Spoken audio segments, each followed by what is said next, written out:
کہ 11ویں امام نے فرمایا کہ اس کے والد محترم نے فرمایا شیعتنا کونوا لنا زینا ولا تکونوا علینا شینا، ہمارے لیے باعث عزت بنو، باعث ذلت نہ بننا۔ واہ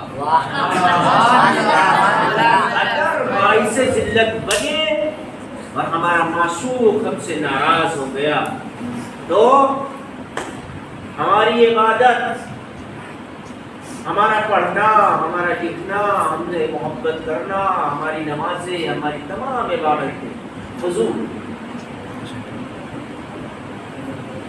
روایت ہے نا کہ آج کی شب میں، ہر شب جمعہ، ہم شیعوں کے اعمال امام کی بارگاہ میں پیش کیے جاتے ہیں اور امام اس پہ غور فرماتے ہیں۔ بلکہ یہ کہا جائے کہ ہم سب کے معشوق کے پاس ہر عاشق کا نامہ جاتا ہے، ہر عاشق کی ڈیٹیلز بھیجی جاتی ہے کہ یہ جو تم سے عشق کرتے ہیں ان کا کیریکٹر دیکھو، ان کا چال چلن دیکھو، ان کا بیہیویئر اس پہ غور کرو، تو سچ بتاؤ۔ امام سائن کریں گے؟ اوکے، صحیح ہے۔ اگر ہمارا کیریکٹر صحیح نہیں ہے، کیا صحیح نہیں ہے ہمارا؟ سب کچھ تو اچھا ہے، بڑھیا ہے، جم جا رہے ہیں، باڈی شاڈی بنا رہے ہیں، صحت اچھی ہو رہی ہے، تو بھی کیریکٹر میں کیا ہے؟ کیا ہونا چاہیے؟ لغویات، نگاہوں پہ کنٹرول نہیں ہے، کانوں پہ کنٹرول نہیں ہے۔ اس نے کہا فلاں نے ایسے کہے، اچھا ایسی بات، کانوں پہ کنٹرول نہیں ہے۔ آنکھوں سے دیکھنا تو وہ چاہیے، عشق کا تقاضا یہ ہے، کہتے یہی ہے کہ ایک عبادت گزار نماز پڑھ رہا تھا، سنا ہوگا، نماز پڑھتے ہوئے سامنے سے ایک دیوانہ، ایک عاشق گزر گیا،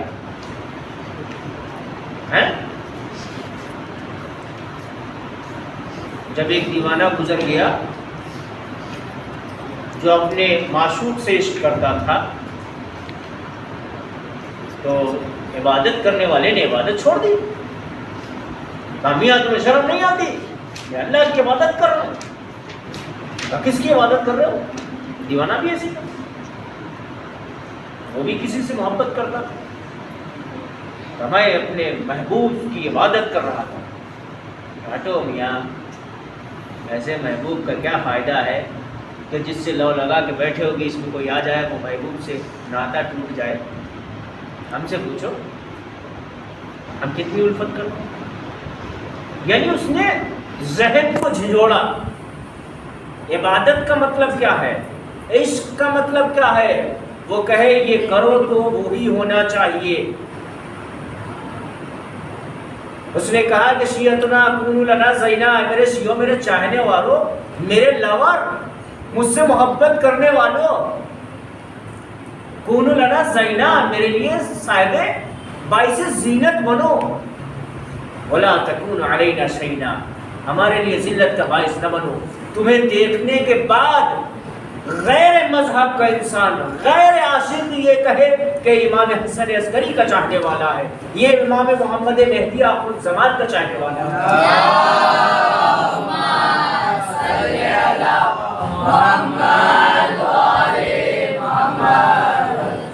ایسا نہ ہو کہ دیکھنے کے بعد انسان یہ کہے، کیا جب ان کا اتنا کیریکٹر لوز ہے تو ان کے اماموں کا کیا حال ہوگا، ان کے معشوقوں کا کیا حال ہوگا کہ جن سے یہ محبت کرتے ہیں، جن سے یہ الفت کرتے ہیں۔ ایک نوجوان نے شادی کی، شادی کر کے اس نے وائف سے کہا کہ چلو امام رضا علیہ السلام کی زیارت کو چلتے ہیں۔ صلوات محمد والا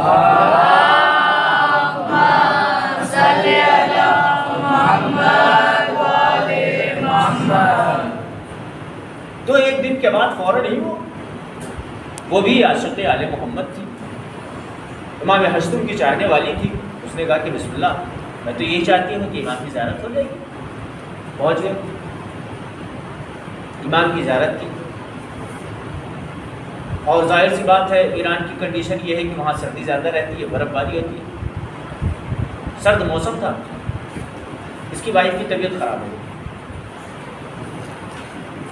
طبیعت خراب ہو گئی، ہاسپٹل میں ایڈمٹ کرایا، بہت کچھ کوشش کی، لیکن آخری وقت آ گیا. اس کو یہ قریب میں بیٹھا ہوا تھا، جوان، ابھی نوجوان ہے، ابھی نئی نئی شادی ہوئی، یہ کہا جائے کہ دولہا دلہن ہے دونوں. اس نے ہاتھ پکڑے ہوئے کہا کہ اب مجھے معاف کر دو، شاید میرا آخری وقت ہے. کہا میں ابھی آتا ہوں. وہ نوجوان گیا، وضو کیا، وضو کر کے امام کے حرم میں 2 رکعت نماز پڑھی. نماز پڑھنے کے بعد امام زمانہ سے توسل کیا. وہ توسل کر رہا تھا، ادھر یہ حالت نظام ہے، یا یہ کہا جائے کہ اس کی روح قفز السروج سے پرواز کر گئی.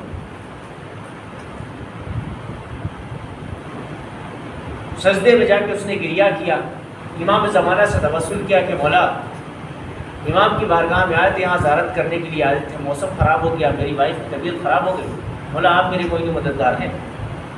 کہہ کے مصلی اٹھایا، واپس آیا، دیکھا جیسے ہاتھ اس کا پکڑا، وائف اٹھ کے بیٹھ گئی، اور یہ کہتے ہوئے کہ تم نے کیوں مجھے روک لیا، تم نے مجھے کیوں روکا، میں تو جا رہی تھی. اس نے کہا آرام کرو. اس نے پانی وانی پلایا. اس کے بعد کہنے لگا کہ کیا وجہ ہے کہ تم اپنے میں اٹھنے کے بعد بڑبڑا رہی تھی اور ایسے الفاظ ادائیگی کر رہی تھی، مجھے روک لیا، مجھے روک لیا. کس نے روک لیا؟ تو وہ رونا شروع ہو. اس نے کہا کہ جب آپ مجھے چھوڑ کے چلے گئے تو ملک الموت میری روح کو قبض کر کے لے جا رہے تھے. ملک الموت میرے پاس آئے اور وہ خوبصورت انداز میں، خوبصورت نوجوان کی شکل میں آئے. انہوں نے کہا کہ چلیے. میں نے کہا بسم اللہ، جیسی آپ کی مرضی. اور میرا مولا علی علیہ الصلوۃ والسلام بیٹھے ہوئے تھے میرے پاس. تو ملک الموت نے کہا کہ ہم نجف ہوتے ہوئے چلے گئے.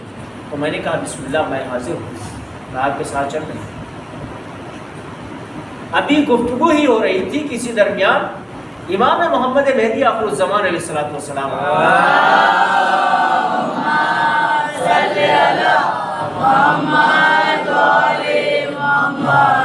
جیسے امام آئے، اور امام نے آنے کے بعد اپنے جد سے توسل کیا کہ جد محترم مولا کائنات کی بارگاہ، آپ اس خاتون کے شوہر نے مجھ سے التماس کیا ہے، میرا وسیلہ دیا ہے اللہ کی بارگاہ میں، اور کہا ہے کہ میری وائف کو جو ہے وہ زندہ کر دیجیے، سلامت صحت و سلامتی دے دیجیے. اب مولا کائنات نے فرمایا ملک الموت واپس آ جاؤ، اس کی روح کو واپس کرو. میری روح کو ملک الموت واپس کر کے چلے گئے. اتنے اچھے انداز سے میں مولا کی زیارت بھی کرنا چاہ رہی تھی، میں نجف جانا چاہ رہی تھی، لیکن آ کے آپ نے بیچ میں روک دیا.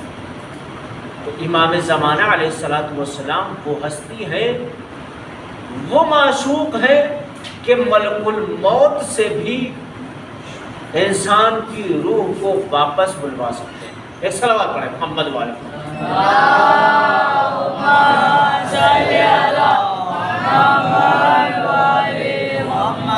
تو کرنا کیا چاہیے ہمیں؟ کسی سے اگر عشق ہے، محبت ہے، تقاضا ہے، تو کرتے کیا ہے؟ زیادہ نہ صحیح تو آج کل کے زمانے کے اعتبار سے ایک مس کال کر دیتے ہیں یا ایک میسیج بھیج دیتے ہیں. پرانے زمانے کے اعتبار سے ایک نامہ لکھ دیتے ہیں، لیکن مس کال کرنے کے لیے ہمارے پاس ان کا نمبر تو ہے نہیں. ہے کسی کے پاس نمبر؟ امام زمانہ نہیں ہے نا. تو پھر لیٹر لکھنا چاہیے، اس کے لیے ایڈریس چاہیے، چاہیے نہیں چاہیے؟ لیٹر لکھنا ہے تو اس پہ ایڈریس تو ضروری ہے، لیکن نہیں، یہ ایسا لیٹر ہے کہ جس کو آپ صرف تحریر کریں یا صرف اپنے ہونٹوں پہ لے کے آ جائیں، آپ کے معشوق تک پہنچ جائے گا۔ ایک نامہ لکھو، ایک لیٹر لکھو۔ میں جوانوں سے خاص کر کہتا ہوں، جب آپ کسی بڑی مشکل میں ہوں، پریشانی میں ہوں، آپ کا آگے کوئی جواب ہی نہ بن رہا ہو، یعنی ایک ایسا آپ کے پاس میٹر آ گیا ہو جو سالو ہونے کے لیے کوئی اس کو سالو کر ہی نہیں سکتا ہے، تو پھر آپ قلم اٹھائیے، کاغذ اٹھائیے، ایک لو لیٹر لکھ جائیے، اس کو امام کی بارگاہ لکھنے کے بعد اس کو پیک کرو، لے جا کے سابرمتی میں ڈالا،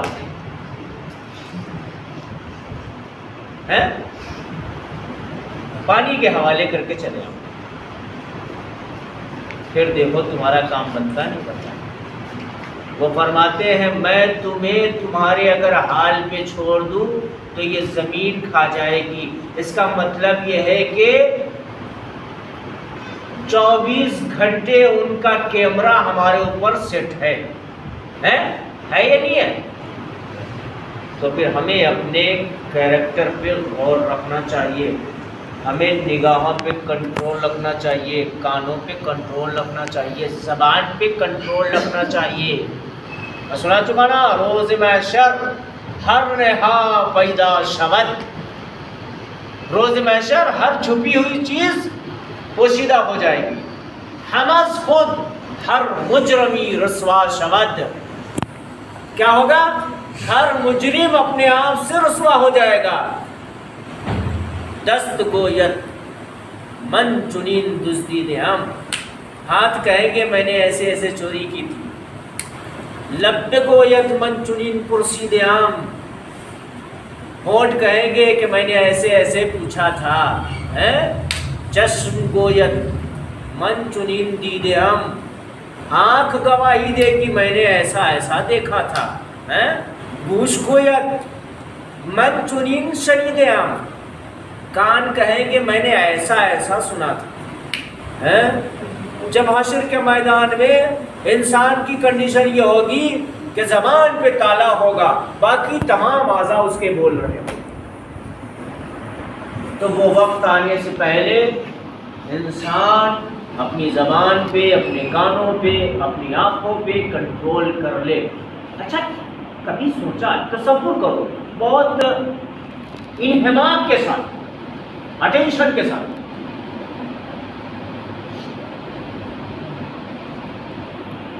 راستے میں جا رہے، کوئی ایک ایسا خوبصورت سا گزر رہا، ایک لمحے کے لیے اگر آپ دیکھ لو گے تو فائدہ کیا، ملا کیا؟ اور اگر نہیں دیکھا تو کھویا کیا؟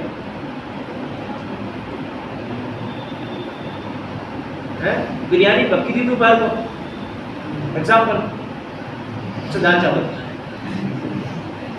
دال چاول کھائی تھی، مزہ ہے کچھ باقی ہے بھی؟ کوئی مزہ باقی ہے؟ نہیں، کھایا، اس وقت تک مزہ آ رہا تھا جب لقمے اٹھا اٹھا کے کھا رہے تھے۔ بریانی کا مزہ تب آ رہا تھا جب اٹھا اٹھا کے کھا رہے تھے سب کے ساتھ، پیٹ بھر گیا، الحمدللہ رب العالمین۔ اس کے بعد مزہ رہا ختم۔ بس یہ ہنسنے والی بات نہیں، میں بہت سیریس یہ بات کر رہا ہوں، یہ اس کو ذہن میں بٹھا کے رکھو، کسی بھی چیز کا ٹیسٹ تب تک ہے جب تک وہ سامنے ہے یا آپ اس کو یوز کر رہے ہیں۔ بس حشر کے میدان میں کروڑ پتی کو کھڑا کیا جائے گا اور اس کے جسم سے وہ پسینہ چل رہا ہوگا کہ اونٹ سیراب ہو رہے ہوں گے، سابرمتی بہ رہی ہوگی اس کے جسم سے۔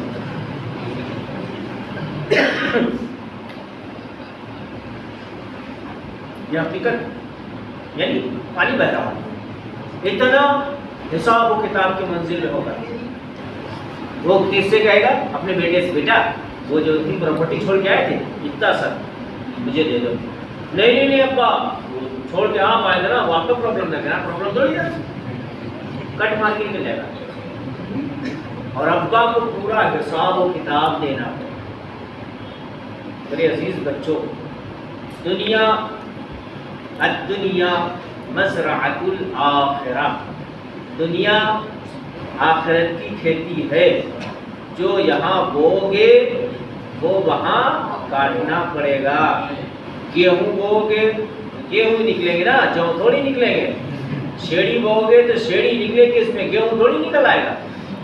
تو جو بو گے وہ وہاں کاٹنا پڑے گا. میرے عزیز بچوں یاد رکھو، کیریکٹر کے ذریعے سے تمہیں پہچانا جاتا ہے، اخلاق کے ذریعے سے تمہاری پہچان ہوتی ہے. اخلاق کے ذریعے سے تمہارے ماں باپ کی شناخت ہوتی ہے، اخلاق کے ذریعے سے تمہارے اماموں کی شناخت ہوتی ہے، اخلاق کے ذریعے سے تمہارے دین کی شناخت ہوتی ہے. جیسا تمہارا کیریکٹر ہوگا ویسا تم پہ جو ہے نشان لگایا جائے.